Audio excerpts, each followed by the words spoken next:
true. If you are on the wrong side with God in reference to the Jew in Israel, you will go into further deception, and God will not use you in this last great move of God's Spirit. Be careful. This is what the Living Bible says in Zechariah. He that touches Israel is the same as someone that pokes their finger in God's eye. Pretty strong. Okay, the second deadly sin, a lack of holiness. You see, coming from a Jewish background, I was involved in the New Age. I had an encounter with the demonic. I know what's back there. I cannot relate to a backslider. If you just knew what was back there, you would run from what is evil. Let me give you a definition of holiness. My friend Dr. Michael Brown told me this. Holiness is becoming like Jesus in thought, word, and deed. Let me repeat that. Holiness is becoming like Jesus in thought, word, and deed. Oswald Chambers would often say, God is not an eternal blessing machine. Very different than what is taught today. God is not an eternal blessing machine. We were not saved out of pity. We were saved to walk progressively more each day in holiness.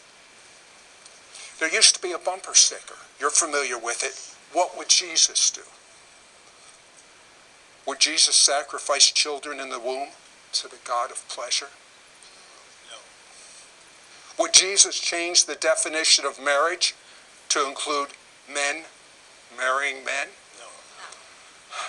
God have mercy on America. We live in an anything-goes society. Jesus said, if you love me, keep my commandments. Homosexuality is becoming the norm. Pornography, in the church and out of the church, people are addicted in droves. Abortion, sex without marriage, New Age, addictions of all kinds. So quickly our society is turning. We're not only in an anything-goes society, we're in an anything-goes Christianity. Christianity is being dumbed down. We look like the world. We act like the world. We think like the world. We talk like the world. And we wonder why we're not walking in the presence of the living God. We wonder why revival isn't here. We don't have messages today about the blood, about repentance, about the crucified life, about the power of God.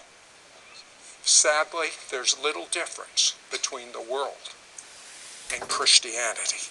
Hebrews 12:14 says, pursue holiness, without which no one will see the Lord.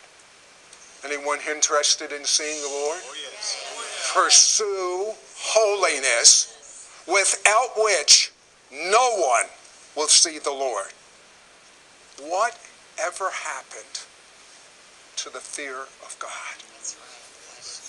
What ever happened to a word that is actually eliminated from many gospel messages today? Whatever happened to repentance? Yes. Things are about to change. I'm going to be on God's side. Me and my house, we're going to follow the Lord. How about you?